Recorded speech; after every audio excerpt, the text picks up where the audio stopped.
Chapter 3. Self-care isn't selfish. Suresh Oberoi. My friends mentioned something called the U stress, which is good stress. They say we need that kind of stress. One of them said he actually waits till he is stressed and is short of time because then he performs his best. Sister Shivani, it's a belief system. We hear people say, unless there is stress, I will not perform. If there is no stress, I become passive and laid back. They call it the drive to perform, to achieve. So we need to ask ourselves if it is true. What is stress and how do I feel when I experience it? Suppose I suddenly develop a problem in my knee and it starts paining. I continue walking, but do I feel as normal as I felt earlier? Suresh Oberoi. No, there is pain now. Sister Shivani. It's going to be uncomfortable. However, I say this is okay, or even accept it as a natural part of aging. I keep walking, and because I am not treating it or taking care of it, the pain is constantly there and at times gets aggravated. I'm still managing my life though. If for some reason I need to run, will I be able to run with that pain? No. It's the same with stress. Stress is in my mind. It is a little pain in the way I feel. How do I feel when I experience stress? Even if I am not able to check at an emotional level, let's just check the physical or bodily parameters. My heartbeat increases, and so does my pulse rate. At times, my mouth goes dry. I get an uncomfortable feeling in the stomach. My head feels heavy, and so on. This means the state of mind has already taken a toll on the body, and it is a much later stage. Some students fall ill on the day of their exams with fever or nausea. Some people start sweating or their mouth goes dry before speaking in public. This is the effect of the mind on the body. Suresh Oberoi. I thought it was normal. The first time I faced a camera, my mouth went dry. Sister Shivani. Could you perform well? Suresh Oberoi. Not at all. Sister Shivani. Let's say a child has to appear for an exam. Exam is a target and a pressure. If he creates anxiety, can he perform better? When we used to give our exams and later evaluate the performance, we would find instances where we knew an answer but made a mistake. We referred to them as careless mistakes. I know the answer, but I have written something else. This happens because there is not enough clarity, which is a state brought about by the presence of anxiety. It's not carelessness. It has happened because I did not take care of my mind. So there is lack of clarity, poor decision making power, performance is affected, hands tremble, and speed of writing slows down. I may not even finish answering all questions. Suresh Oberoi. So, why do people say they work best when they are stressed or when a deadline is looming? Sister Shivani, deadline means there is a target, and target could be a pressure. Target means I have to do this by this time. If there is no target, I may take 6 days to complete the same task. The minute you set a target, I start working faster. Now, while I am working faster, what will happen if I start creating thoughts along these lines? How will I finish it by tomorrow evening? If I don't complete it, what will the consequence be? Will I lose my job? Will my boss hold it against me? What if someone else finishes it before I do? They will stand a better chance for promotion. My career will suffer. I'm still performing, I'm still working, but these thoughts are on my mind. What is going on in the mind is stress. This negativity is stress, and it is creating an uncomfortable feeling. The target is fine. Two people are given the same target. They have to finish this job by tomorrow evening. Both are set to achieve it, and they will. This means both will reach the destination, but their journey will be different. The other person may think, yes, I have to achieve this by tomorrow evening. I will focus on it and I am going to complete it. So he reaches the destination with stability, whereas I reach there stressed. The end result is externally the same. For both of us have performed, but internally I am totally fatigued. I can conveniently blame pressure and not realize that it is my own creation in the face of pressure.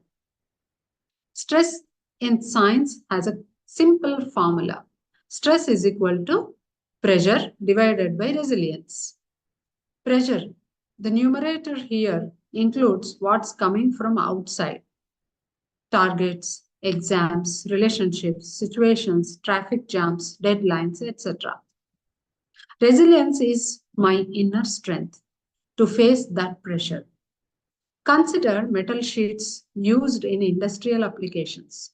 Different metal sheets are subjected to the same amount of pressure, but the stress factor of every metal is different because every metal sheet's power to face that pressure is different. Today, in this formula, stress is equal to pressure divided by resilience.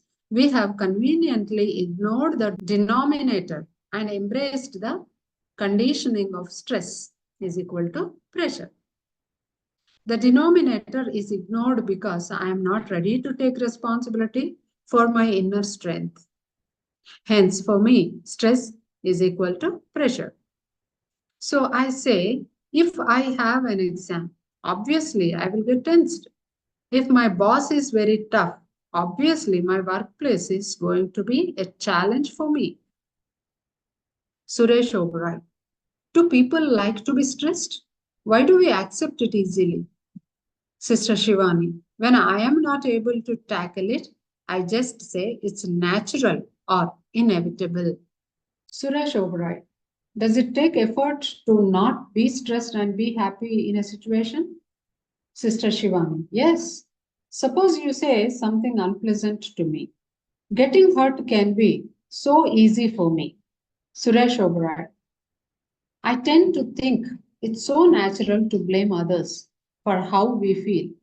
Sister Shivani, it's summer today. A couple of months later, it will be winter. It gets chilly. Do you say it's natural to fall ill since the weather has changed? No. You use your woolen wear and protect yourself. We don't keep blaming the weather, do we? We protect ourselves. Things are going to happen outside, but because we have not learned the mechanism of protecting ourselves, we say it is natural to fall ill, natural to get hurt, natural to get stressed. Stress is equal to pressure divided by resilience. Spirituality focuses on the denominator, that is resilience. The pressure or the situation is not in my control. So the numerator is not in my control. In any situation, we can attribute 10% to the numerator, but the remaining 90% depends on my power to cope. Because if there is no pressure, then there will be no stress. So we give 10% responsibility to the pressure. The remaining 90% is about the extent I take charge of how I am going to handle that pressure. Suresh Oberoi. So, how I react to something is 90%. Suppose somebody damages my car. If it's an old car, I don't get very upset. But if it's a brand new car, I react. Sister Shivani, how you react is your choice. Someone has hit your car. The situation was not in your control. Now, you have two ways to respond. Get out of the car, create a scene, shout at him, hit him, abuse him, have him respond in the same manner, and have 10 people participate in the scene. Or, number two, wish him good morning and a nice day. Suresh Oberoi. Another choice is to just smile and say it's okay. In any case, the car is insured. Sister Shivani, yes, more important is the insurance of the mind. You claim insurance and your car is repaired. But every time a situation arises for the damage that gets done inside, where is the insurance and where are the repairs? Suresh Oberoi, I'm more concerned that my car is damaged. Sister Shivani, the car is more important than my happiness as per my responsibility list because I thought the car was my source of happiness. Only when I make my state of being as my priority will I start taking care of myself. First, check if you are fine, then check if everything outside of you is fine. Suresh Oberoi, if you don't help yourself, how can you help others? But isn't this being a bit selfish? Sister Shivani, if I don't take care of myself, can I help you? All my time and energy is spent in taking care of other people. As a result, today we are under stress, and so is our family. Earlier, depression was seen in fewer people, that too in those aged over 60 years. Today, children are facing mental health issues and are frequenting counselors and psychiatrists. If we were fulfilling our responsibilities, this wouldn't be the result. Suresh Oberoi, we blame others for being irresponsible, but we need to take responsibility for ourselves. Sister Shivani, first I have to be responsible. The ability to respond is responsibility. My ability to respond in every situation is response plus ability. That is responsibility. The irony is we are always trying to control what is not in our control, ignoring what is. We say, my mind is not in my control, but that is the only thing which obeys you. Let's go back to the example of two cars bumping into each other. If you suggest to people that they let go of the incident and drive away, they might not agree. They strongly believe it is important to punish the person who was at fault. Even if you explain that it is emotionally damaging for themselves, they do not agree. They will be keen on taking action so that the other person realizes his mistake. Suresh Oberoi, only then he won't repeat the mistake. I'm doing him a favor. Sister Shivani, can you see that I am more interested in teaching others rather than taking care of myself? Whether it's a small situation or a big one, I have a choice of how to respond. Let me just sit back and be aware in every situation. If I just say it's okay and move on, how will I feel on that day? Suresh Oberoi, I would feel nice about it. Sister Shivani, because I have conserved my energy and conquered my own weakness of reacting. This is to be experimented with. Suresh Oberoi, the other day, somebody banged into my car. My driver wanted to take action, but I asked him to keep quiet and ignore the incident. I realized I felt nice because I conquered my weakness that had been present for years. Sister Shivani, also, you had the right thoughts at that moment. So you felt better.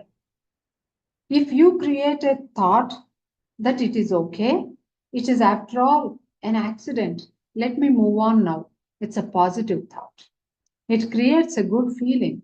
But if you think, why wasn't he careful while driving? Who gave him a driving license? Does he think he owns the road? How are you going to feel after that? Our thoughts determine our feelings. After creating such disturbing thoughts, we reach our destination, maybe our workplace. Suresh Oberoi, for how long would this mood and agitation remain? Sister Shivani, let's say I drive for 30 minutes to work, so the mood will stay for that long. The unfortunate part is, within the next 30 minutes, there will be another situation. By that time, my emotional immunity is already low. So the chances of me reacting has increased. I reach my office and my receptionist is not at her desk. Yet another situation confronts me. I go to my desk and see that my desk is not cleaned properly. One more situation. My junior has not completed his work. It was supposed to be ready. So situation after situation unfolds and I keep reacting. I justify my reactions saying it is because of someone or something. Suresh Oberoi, am I not right in blaming? I did not do anything, but things happened. So my reactions were natural. Sister Shivani, by reacting, you are wasting and depleting your energy. You are reducing your emotional strength. When you encounter the next situation, you will be weaker than before.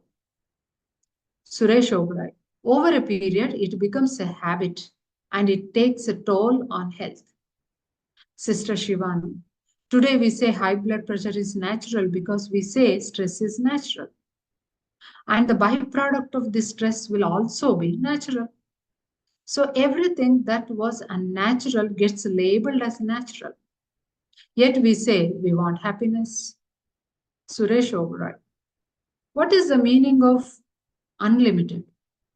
Sister Shivani, that which is not dependent on any limited object, people, or situation. It's a state of being which is unlimited, unconditional, and independent. It is free of dependencies and therefore free of the fear of failure. Whenever there is dependency on someone or something, the second thought instantly will be of fear. What if I don't get it? I immediately create fear. And as I create fear, happiness is gone. You will find people fearing happiness too. If everyone is happy, someone at home might say, don't be so happy. You never know what's going to happen next. People are even scared to be happy today. Suresh Oberoi, everything is temporary. Sister Shivani, because we have made it dependent on situations. Right now, the situation is favorable, so you are happy. But you don't know what the next situation is going to bring. But if your happiness is independent of situations, you can be happy 24 by 7. Suresh Oberoi, you think we can be happy 24 by 7? Sister Shivani, it's possible and we can be. But first, we have to take care of ourselves and take self responsibility. If we make happiness dependent on outside factors, it becomes occasional. The more the situation becomes challenging, the more people's behaviors become unpredictable. It becomes a struggle, and that is when we start accepting stress as natural. Whereas it is happiness that is natural. Suresh Oberoi, thank you so much for explaining how stress is not natural, happiness is. Could we do a brief meditation? Sister Shivani, relax and reflect on these thoughts. Let us sit back and be comfortable.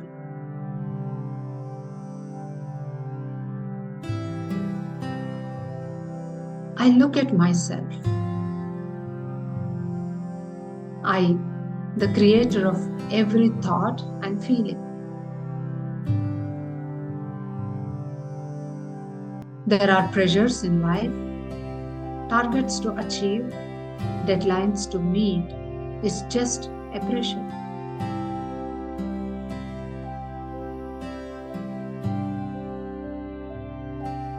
I am the one who is going to achieve the target.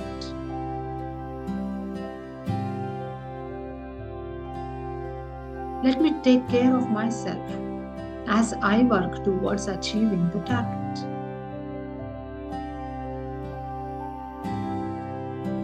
The quality of my thoughts and feelings as I move towards the target. Any fear, any anxiety, any worry.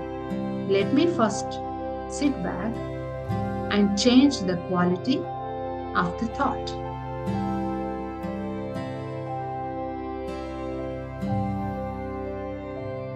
I am a powerful being. I can achieve what I have decided, but I will first take care of myself.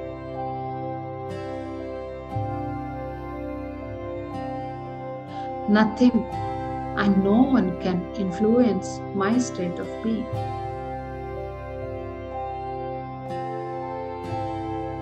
It's totally in my control. I, the powerful being, protected and secure, now move towards my target.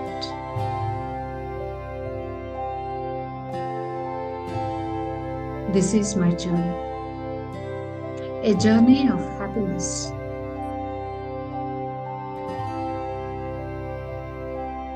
Om Shanti.